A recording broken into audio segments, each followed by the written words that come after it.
Hi everyone, this is Xavier, and today I'm in Schiphol Airport in the KLM Business Lounge, one of the best I've ever been so far.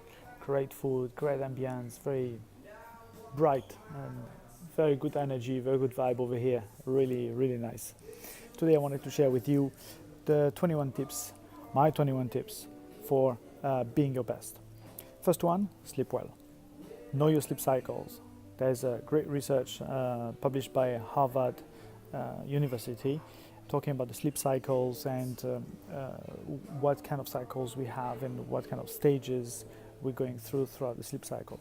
Once you find out your sleep cycle, then you can have proper full cycles of sleep and wake up at the right time fully refreshed. Next one, keep what you ingest in moderation.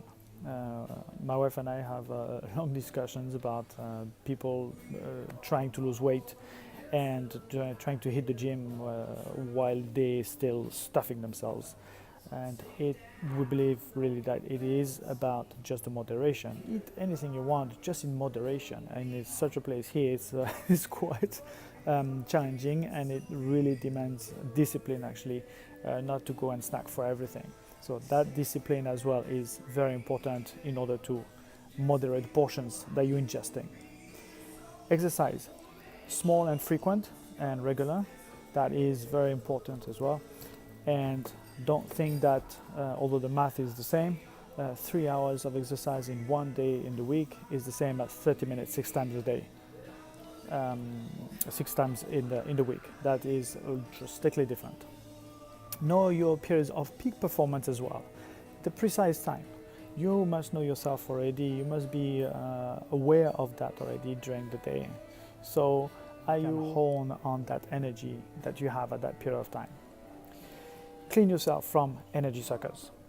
That is something that I've been realizing even more these days now that I've been following Robin Sharma's 5 a.m. club. The people who are really energy suckers, who are very low in energy and in attitude, really come out even stronger now, and I feel it straight away. It's an amazing thing to notice actually within myself. Cleanse yourself from them. Just start taking less time unless you have to. Obviously, it happens very often that these are family members or in-laws, but you just have to spend less time with them, and you will see that your energy will not necessarily rise, but at least will not drop as much. Who uplifts you and who are your supporters is very important as well, to find out the people and the people you surround yourself with, to make sure that these people uplift you, uplift your energy, they are cheerful, they are positive, and they support you. Now, it doesn't matter. It doesn't mean that the people who are not critical, but they give you warnings of the decisions you're making or that you're contemplating, are not important. These are very important. They can show you some things that you might not be aware of, right? But there's a big difference between these people and the people who are undermining your ideas, simply because they're just jealous or they are envious of what you're enterprising to accomplish. Next one is find out what makes you be creative. It varies for different people. It could be music, it could be the people you're engaging with, it could be the conversations you're having with other people, it could be certain topics, it could be walking around, like for myself. It could be the different setting that could be inspiring to be creative. Find out what it is and use that as the trigger to get the creativity coming out of you. For me, it's walking around. So I know that just by walking around, creativity just happens. Habits. Tony Robbins calls them rituals, and I like that idea as well. And the habits that you're having, the positive habits as well as the negative habits, are very important for you to identify and to realize of what is driving you throughout the day and driving you unconsciously. And by being aware of what these habits are, then you are in power of changing them for the better, or improving them or keeping them, retaining them if they're positive. Next one is routine, which is not a habit, it's different. The routine is more an autopilot, it's an automation of your daily tasks. Keep in mind only the things that make sense to you and that promotes your energy and your creativity and you reaching your goals. The rest can be set into a routine. And these routines are automated. They are the things that you need to do every day. You go brush your teeth, you wash, you go and drive, but all this is a routine. And having that routine frees space in your mind to allocate that space and that time to put energy into things that matter more to you. In the same line as well, add automation. Automate as much as you can. There's technology. Now, obviously, a lot of people are against technology and others are on the extreme opposite. They could not live without technology. But instead of being a slave of technology, use technology to your advantage. You have calendars, reminders, clocks, and auto replies and preset all of these so that you do not have to think and spend energy of your brain in these mundane tasks. Automate as much as you can. Tim Ferriss in the 4-hour week talks a lot about automation as well, and that's very, very important as well.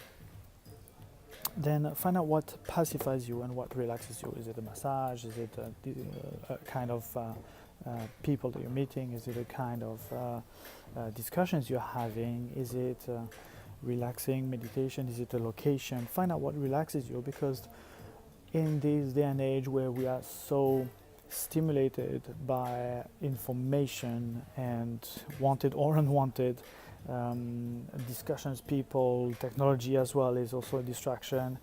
We need to regroup as well and be able to find the space and the time for ourselves to relax and free again that energy from our minds, so that we can allocate that and focus on the things that really do matter for us. So make time for relaxation. Read. Sit down, focus on your breathing. Even if it's just few minutes a day, that will put you already on the top 10% of the population who does not and who just mindlessly follow their daily routine and get sucked in the drama of daily life. Meditate is also a very important one. You have so many different types of meditation, and some people are against meditation just on the principle that it sounds like a woo-woo thing, and they don't really understand that actually there are so many different types of meditation. Mindfulness can be considered as a type of meditation. Goals, mini goals. Mini goals are very important as well. We are goal-driven creatures. So when I go to the buffet, I have the goal of eating or at least having a look at what is going on there. When you go to a shop, you have the mini goal of going and finding something that interests you. Same thing, you go for a movie, that is a goal as well, and we don't think so much that actually our lives are driven by goals. Goals are very important because they create dopamine every time you reach that goal, and that has so many positive consequences biologically. At the end of the day, check as well and review what you've done in the day to say and to make sure that you've got closer to your goals, to your bigger goals. Daily intentions are very important as well. You can do that in the morning. You can set only one intention for the day. You don't have to have too many, just one a day, and that sets the tone for the day. I intend to be the best of me. I intend to be polite to others. I intend to be giving without waiting for anything in return. I intend to enjoy or to look for the things that I enjoy around me. And last one, intentions. As many portions of the day that you can, try to find an intention. Thank you very much for listening and for your time. Just try them out. These 21 tips that are the ones I am practicing myself. Just try them out for yourself and see what fits you. In the meantime, breathe and stay centered. Thank you very much. See ya.